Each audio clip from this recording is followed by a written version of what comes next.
할렐루야. 4월 24일 월요일 원포인트 큐티 가운데 오신 여러분들을 주님의 이름으로 사랑하고 축복합니다. 이 시간 하나님께서 우리에게 주신 말씀은 사무엘하 20장 4절에서 13절까지의 말씀입니다. 사무엘하 20장 4절에서 13절까지의 말씀 다 같이 한 목소리로 읽도록 하겠습니다. 왕이 아마사에게 이르되 너는 나를 위하여 3일 내로 유다 사람을 큰 소리로 불러 모으고 너도 여기 있으라 하니라. 아마사가 유다 사람을 모으러 가더니 왕이 정한 기일에 지체된지라. 다윗이 이에 아비새에게 이르되 이제 비그리의 아들 세바가 압살롬보다 우리를 더 헤아리니 너는 내 주의 부하들을 데리고 그의 뒤를 쫓아가라. 그가 견고한 성읍에 들어가 우리들을 피할까 염려하노라 하매 요압을 따르는 자들과 그렛 사람들과 블렛 사람들과 모든 용사들이 다 아비새를 따라 비그리의 아들 세바를 뒤쫓으려고 예루살렘에서 나와 기브온 큰 바위 곁에 이르매 아마사가 맞으러 오니 그때 요압이 군복을 입고 띠를 띠고 칼집에 꽂은 칼을 허리에 맸는데 그가 나아갈 때에 칼이 빠져 떨어졌더라. 요압이 아마사에게 이르되 내 형은 평안하냐 하며 오른손으로 아마사의 수염을 잡고 그와 입을 맞추려는 채 하매 아마사가 요압의 손에 있는 칼은 쥐하지 아니한지라. 요압이 칼로 그의 배를 찌르매 그의 창자가 땅에 쏟아지니 그를 다시 치지 아니하여도 죽으니라. 요압과 그의 동생 아비새가 비그리의 아들 세바를 뒤쫓을세 요압의 청년 중 하나가 아마사의 곁에 서서 이르되 요압을 좋아하는 자가 누구이며 요압을 따라 다윗을 위하는 자는 누구냐 하니 아마사가 길 가운데 피 속에 놓여 있는지라. 그 청년이 모든 백성이 서 있는 것을 보고 아마사를 큰 길에서부터 밭으로 옮겼으나 거기에 이르는 자도 다 멈추어 서는 것을 보고 옷을 그 위에 덮으니라. 아마사를 큰 길에서 옮겨가매 사람들이 다 요압을 따라 비그리의 아들 세바를 뒤쫓아 가니라.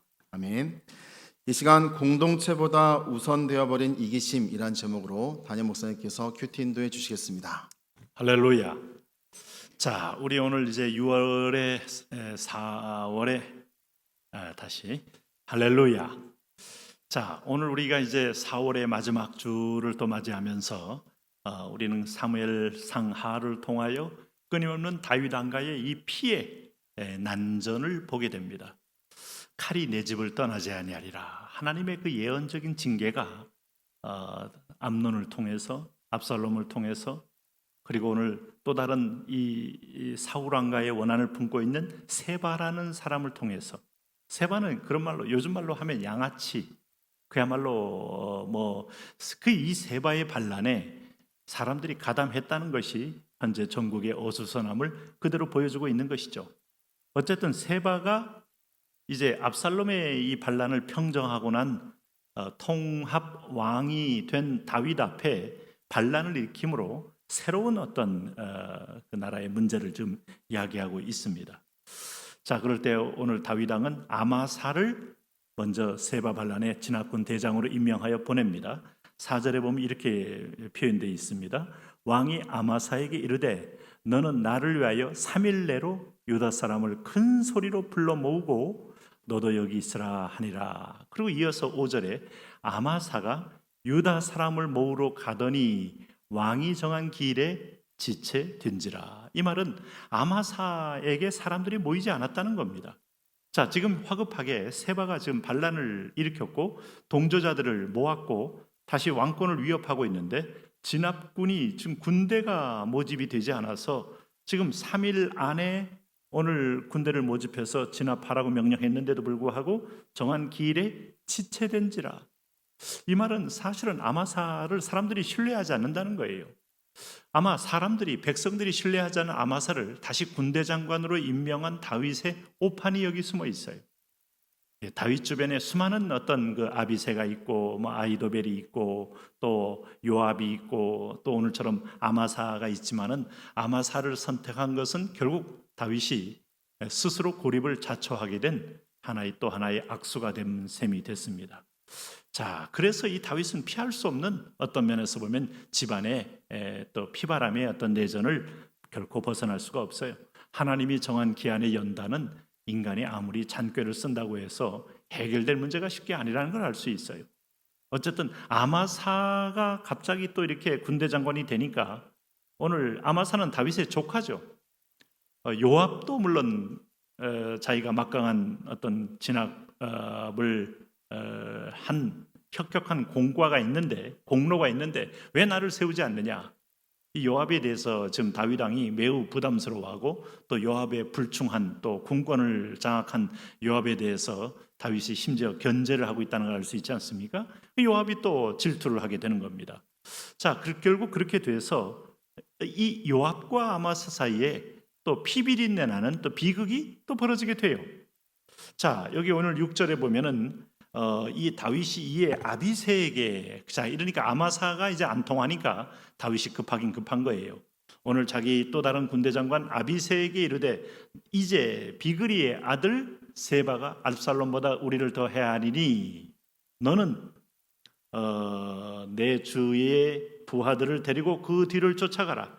그가 견고한 성읍에 들어가 우리를 피할까 염려하노라 하매, 세바의 편에 가담한 이 사람들의 숫자가 결코 만만치가 않아요.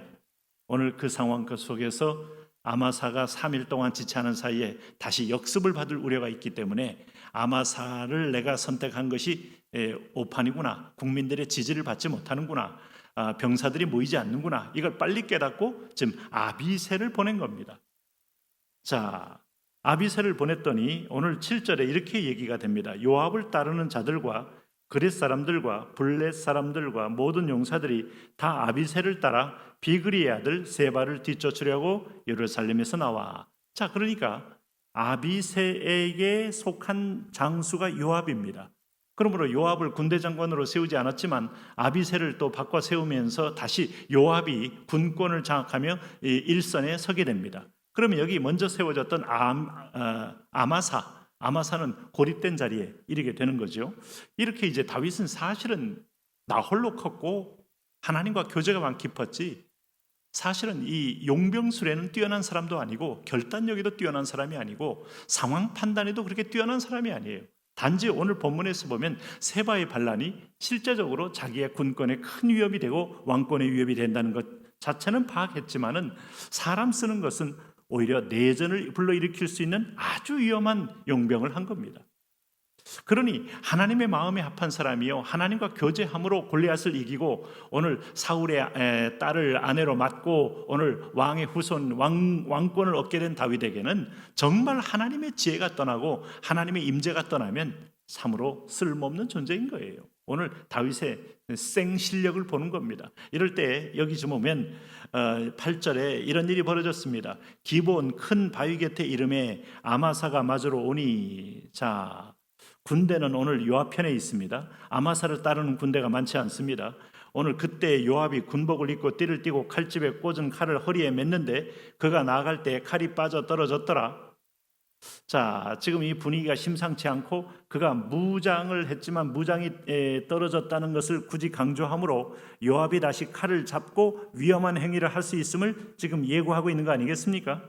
9절에 보니 요압이 아마사에게 이르되 내 형은 평안하냐 하며 오른손으로 아마사의 수염을 잡고 그와 입을 맞추려는 체함에 아마사가 요압의 손에 있는 칼은 주의하지 아니한지라 요압이 칼로 그의 배를 찌르매 그의 창자가 땅에 쏟아지니 그를 다시 치지 아니하여도 죽으니라.